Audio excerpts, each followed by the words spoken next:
ಇವತ್ತು ಮಧ್ಯಾಹ್ನದ್ದು ಅಡುಗೆ ಕೆಲಸ ಎಲ್ಲ ಮುಗ್ದಿತ್ತು. ಹಾಗೆ ಶಾಪಿಂಗ್ ಕೂಡ ಮಾಡ್ಕೊಂಡು ಬಂದಿದ್ದೆ ಅಲ್ವಾ, ಅದೇ ಖುಷಿಗೆ ಏನಾದರೂ ಒಂದು ಸ್ವೀಟ್ ಮಾಡೋಣ ಅಂತ ಅಂದ್ಕೊಂಡೆ.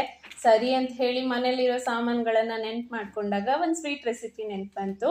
ಸರಿ ಅದನ್ನೇ ಮಾಡೋಣ, ಹೆಲ್ದಿ ಆಗಿರುತ್ತೆ ಅಂತ ಹೇಳಿ ಸ್ವಲ್ಪ ಡ್ರೈ ಫ್ರೂಟ್ಸ್ಗಳನ್ನೆಲ್ಲ ಈ ರೀತಿ ತೊಗೊಂಡು ಒಂದೊಂದಾಗಿ ಹುರ್ಕೊಂಡಿದ್ದೀನಿ.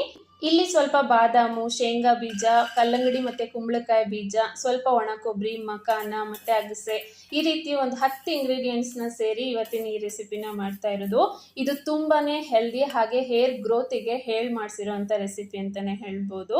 ಹುರ್ಕೊಂಡಿರೋ ಎಲ್ಲ ಇಂಗ್ರೀಡಿಯೆಂಟ್ಸನ್ನು ಈ ರೀತಿ ಪೌಡರ್ ಮಾಡಿಕೊಂಡು ಒಂದೆಳೆ ಬೆಲ್ಲದ ಪಾಕದಲ್ಲಿ ಈ ಪೌಡರ್ನ ಹಾಕಿ ಮಿಕ್ಸ್ ಮಾಡಿಕೊಂಡು ಈ ರೀತಿ ಒಂದು ತಟ್ಟೆಗೆ ಹಾಕಿ ಇದನ್ನು 10 ನಿಮಿಷ ಬಿಟ್ಟು ಆಮೇಲೆ ನೀವು ಉಂಡೆ ಥರ ಮಾಡಿ ಇಟ್ಕೊಂಡ್ರೆ 15 ದಿನದವರೆಗೂ ಇಟ್ಕೊಂಡು ತಿನ್ಬೋದು. ಉಂಡೆ ಬದಲು ಈ ರೀತಿ ಪೌಡರ್ನ ರೆಡಿ ಮಾಡಿಕೊಂಡು 1 ಲೋಟ ಹಾಲಲ್ಲಿ 1 ಚಮಚದಷ್ಟು ಈ ಪೌಡರ್ನ ಹಾಕಿ ಡೈಲಿ ಕುಡಿದ್ರೂ ಕೂಡ ಆರೋಗ್ಯ